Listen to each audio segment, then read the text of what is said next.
Welcome back to this week's edition of Freedom and Prosperity Radio. And again, you can find archive footage, if you want to use the term, of the program on YouTube. We have a YouTube channel. It's Freedom and Prosperity Radio. Don't go there expecting to see video of me. I'm as mysterious as any enigma you're going to come across.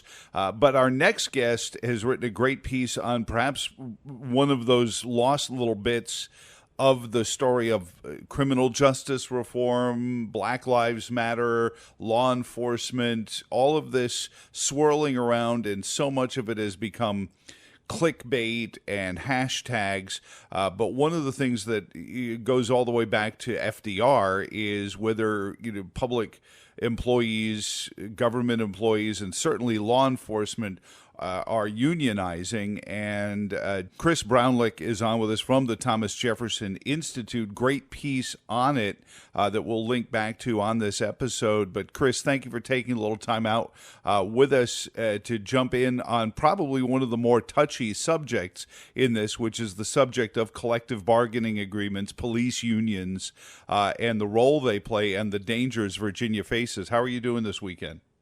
Good. How are you? Thank you very much. I appreciate the opportunity to come on. Well, any place that still has Thomas Jefferson in its name is okay by me. With that, FDR famously warned us against government unions for the very obvious reason, which is their employer can never be driven out of business by making bad decisions. So therefore, there's no pushback. There's no friction that you would have in a commercial enterprise where a manufacturer might say to their union, I'm sorry, we can't afford to sell our widgets if the cost goes up this much, but that's never a compunction. But you bring up another side to this, and so often it's in the realm of education that we hear about bad teachers being protected by their unions. But you're bringing up the fact that the same is true in police unions.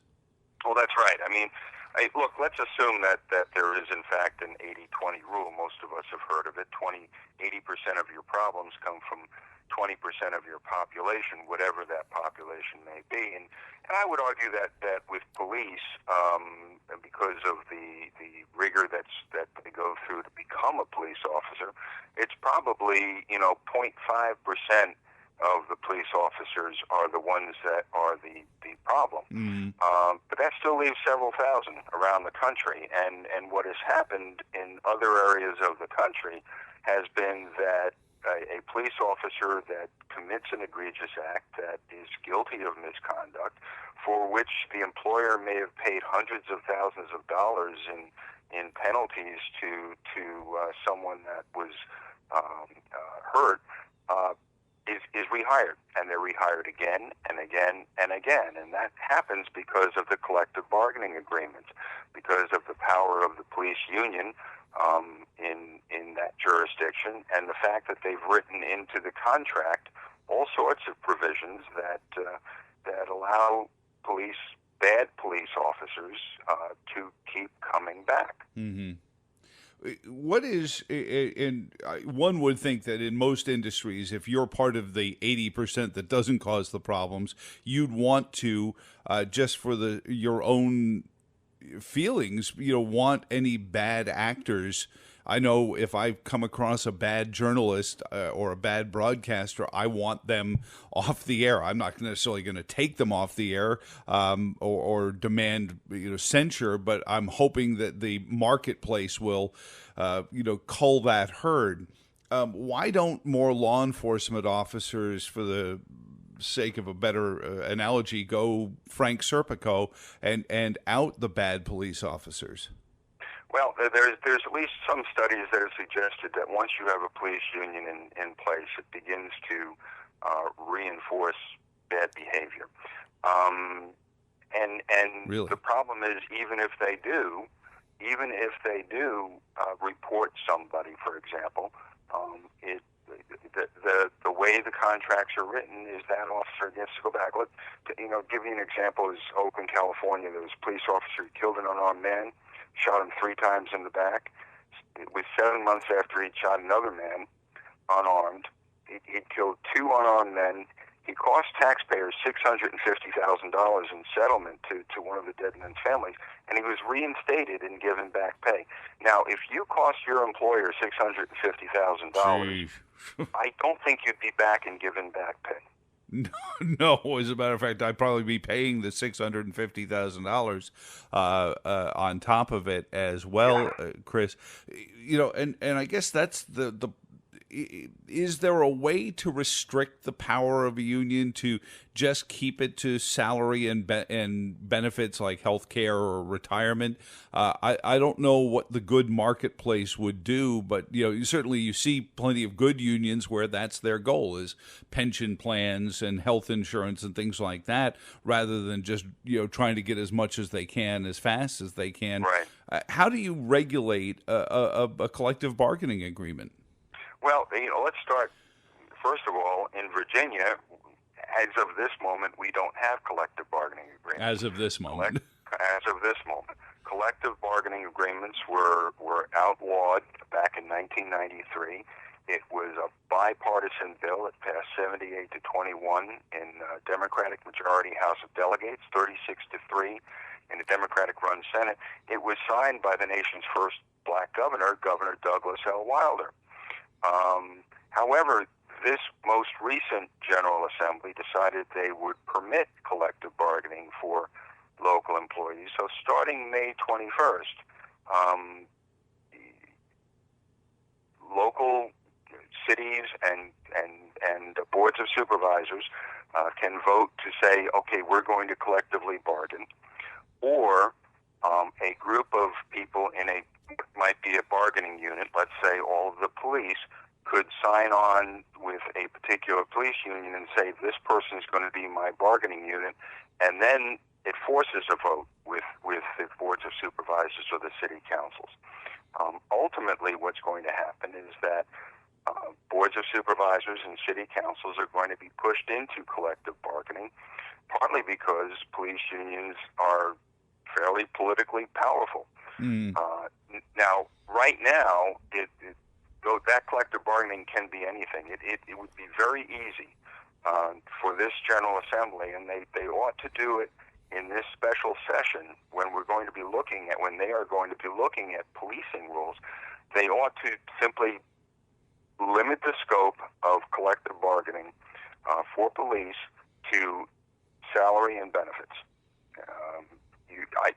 Some people argue work conditions as well, but I'm concerned a clever lawyer will figure out that work conditions also includes discipline. It needs to take discipline out. It needs to take accountability out of that equation. It is bad. It is bad for the thousands of good police officers that are doing their job and doing it well, because it besmirches their reputation. And it's bad, frankly, for the community. You had a situation, everybody remembers Ferguson. You had a situation in Ferguson where one of the problems there was such bad relationships is that the city government was raising its money on the backs of people from fines, and police were sent out to do that. They were basically fine collectors and revenue raisers. And those sorts of things create some real damaging relationships in the community. And if we allow this collective bargaining to go through, and we keep discipline and accountability issues as something that's negotiable, it's going to create a world of hurt down the road.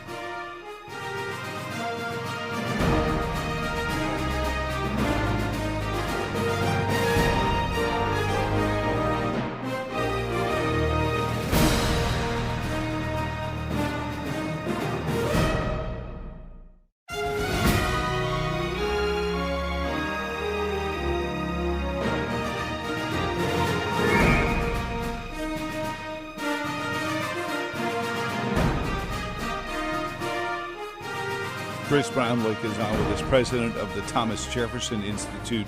Great piece on collective bargaining agreements. We'll link back to it as well, but we're talking about that in the abstract as well this week on Freedom and Prosperity Radio. Chris, one of the things that makes police unions, from my standpoint, very dangerous is it's almost the undeniable force.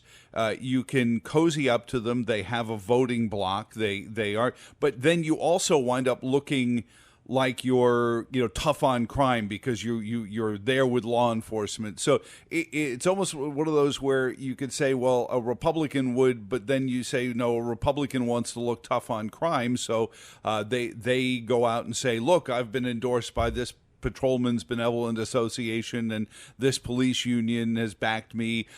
So it's almost the win-win. A left-wing politician's going to want the union support, and a right-wing politician's going to want the law enforcement support.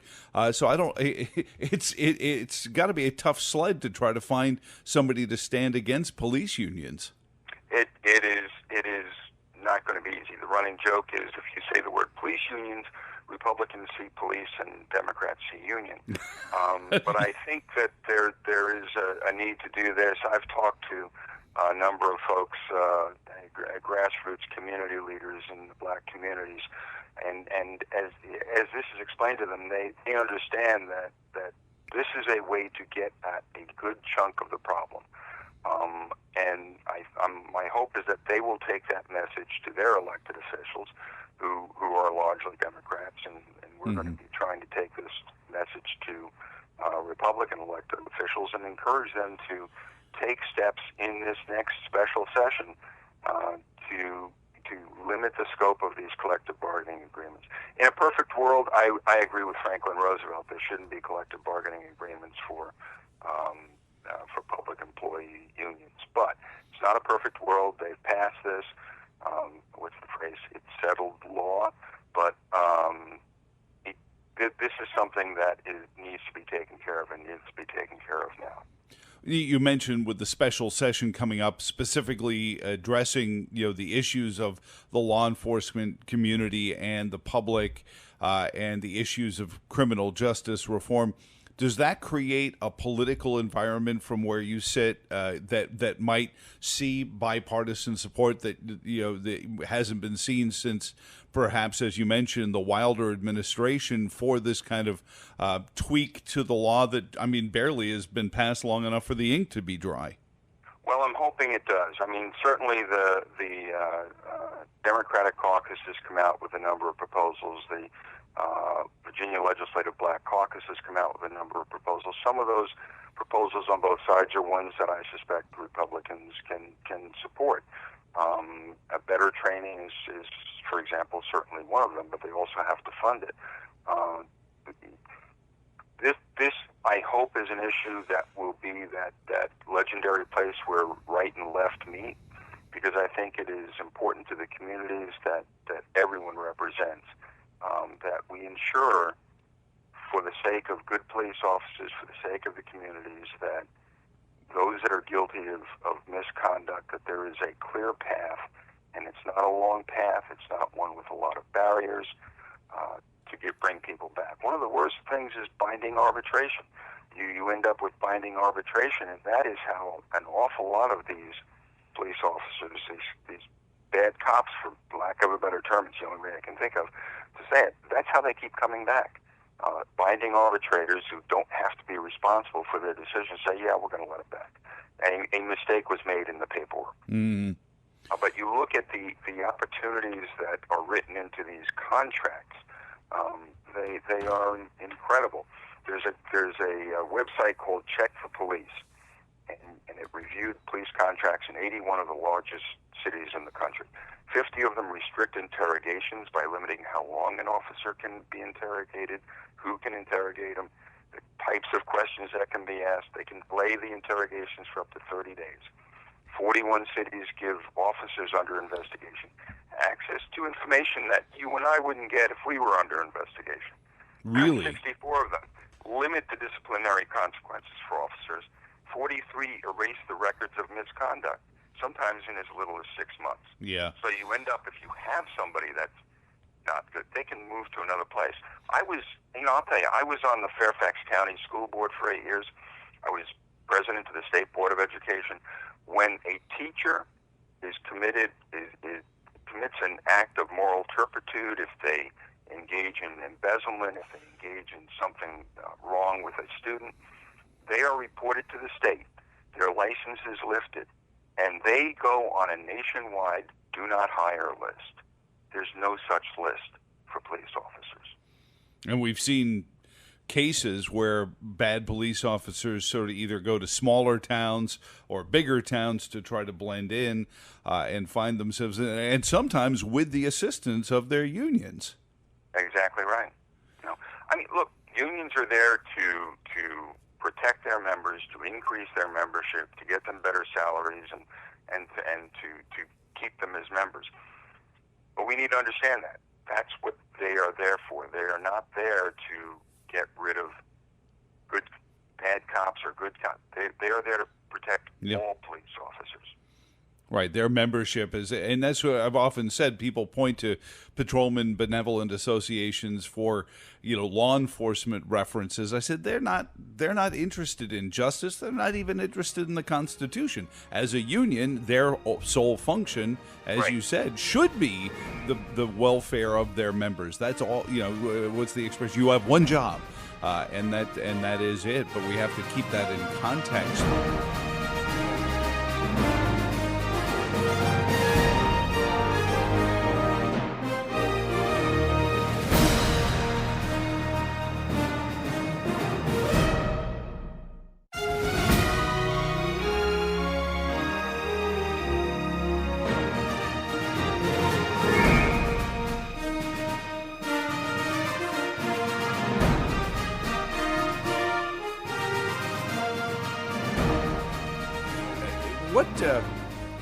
What do you think, especially with the campaigns in some of these cities to defund or dismantle, as rhetorically aggressive as some of the politicians can be with it, the police departments?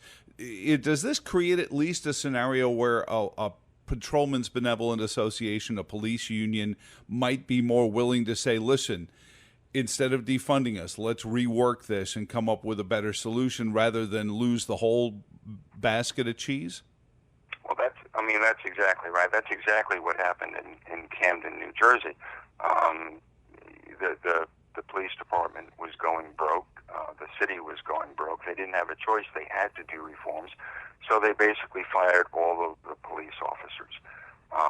They became employees if they could reapply, but they became employees of the county of Camden, which only Camden wanted to be in, and they started all over again. But in starting all over again, they also reduced the salaries and the compensation for police officers. They put more police officers on the street. They reduced murder rates. They reduced violent crime. They engaged in new training that focused on de-escalation techniques, so that, frankly, you didn't have people going in and butting heads right from the beginning. They tried to de-escalate a situation. There's a lot of merit to that. But it started with getting rid of the police, the existing police union, because they were committed to doing things the way it had always been done. Now, there's a union there now, but it has a very different philosophy. Was that a reversion, though? Didn't Camden itself give up its independence as a city as part of that? I know that's been discussed in several cities, like I think Martinsville has discussed it, and some other independent cities in Virginia have discussed reversion, where they would become just a town in the county that surrounds them. Wasn't that sort of what happened in Camden? Yeah, no, I don't think so. I have not read that anywhere. What I read was basically that there was a quirk in the law that allowed the city police department to be taken over by the county. Okay, all right, maybe and in fact, that's what happened. But the county police department ended up only being the city. So, no, I don't think so. Well, is there, and have you heard of any members of the General Assembly that have perhaps changed their view on the role of collective bargaining and law enforcement in the last 6 to 7 months since these laws were passed? Not yet. Not yet. you hold out hope. Like you said, it is an interesting world where coalitions can be built out of strange bedfellows because of the nature of what's been going on. What do you, just in your experiences, Chris, before we let you go, is the outcome of this? Do you think that we will go to a place of better control over collective bargaining agreements for all public sector employees? Or do you think it's going to get worse before it ever gets better? I hope we can short circuit this, particularly when it comes to public safety officers, and I think that's, if I had my second choice, it would be frankly teachers. But if we live in a state of emergency, as the governor keeps telling us, in a never-ending state of emergency, then this issue with public safety officers, with the ability to hold them accountable and engage in disciplinary actions and not make that subject to negotiation, that's as close as I can think of to come to a legislative emergency. Does this apply, or would this apply to sheriff's departments as well, or is this really going to just apply to independent cities with or counties with police departments specifically, Chris, here in the Commonwealth? Do you know? Good point. When they passed this law, they specifically exempted state employees. They specifically exempted employees of the legislature, so legislators will never have to confront collective bargaining themselves. And it also exempted sheriff's departments and clerks of the court, commissioners of revenue, and any of their employees. Anybody who was funded by the state was carved out, and sheriff's departments are. So it applies only to police departments, but there are a significant number of them, and frankly, they exist where some of these worst issues tend to crop out. Has there been, and just as an abstract off the issue of sheriff's department, I've brought this up and I've sort of been told that I may be oversimplifying it, which is not a surprise for me. That's why I'm on this side of the microphone, Chris. But when somebody says we need to dismantle the police department, and I look at the police chief as a political appointee, and then, again, with the crippling issues of some of the collective bargaining agreements on top of it, and the politicians' control over that aspect of it, and certainly with its own problems, the idea of a constitutional officer, a sheriff's department, I've said I wouldn't have a problem with dismantling, say, a county police department or a city police department if all those police officers, like in Camden, became sheriff's deputies and started working for a sheriff that we elected. Is there any place that you've heard of that has been talking about going that route? No, I have not heard of that anywhere. I mean, is it a crazy idea, or? I don't know, and I don't know enough about it to. I don't know what I don't know. Well, that's usually my problem, is I don't know what I don't know, and then I just ask the question as an abstract on the air and see what kind of answers come flying back at me. And, of course, cards and letters to Joe at virginiainstitute.org. Chris Braunlich, what's next for you at the Thomas Jefferson Institute? What are you working on next? Well, we're working on this for the upcoming special session, and we're clearly going to be looking at, the special session was initially called to address the pandemic issues and the budgetary issues resulting from the pandemic. Our senior fellow, Steve Hayner, is going to be focusing on that. I'm going to be focusing on this. We're working on some projects to inform teachers that they don't have to belong to the Virginia Education Association and spend $750 a year to see their money spent on political purposes. They can instead join an independent organization and spend half that money for twice the insurance coverage that they get from the VEA. A lot of these independents have been blocked from being able to meet with teachers, but if you take a look at it, there are, I think, 49,000 members of the VEA in Virginia. According to VEA's own polls, a third of them voted for Donald Trump. That means there's 12,000 teachers in Virginia that are paying dues dollars to an organization that doesn't represent their views politically, and they don't have a choice about it. They do have a choice about it, and we're working on letting them know about it. Well, keep doing that kind of work for us. Again, Thomas Jefferson Institute, and you can read his piece. We're going to link back to it as well. It's the JeffersonPolicyJournal.com. Chris Braunlich and the issue of police unions there, plus so much more. Quick abstract, since you mentioned you and Steve were working on this special session really called for the pandemic. I maybe because I look for the glass being half full. Do you think that so many more Virginians are awake to things like the government's ability to just close your business based on its holding of permits, declaring you non-essential at a whim, that kind of thing, that ever were before?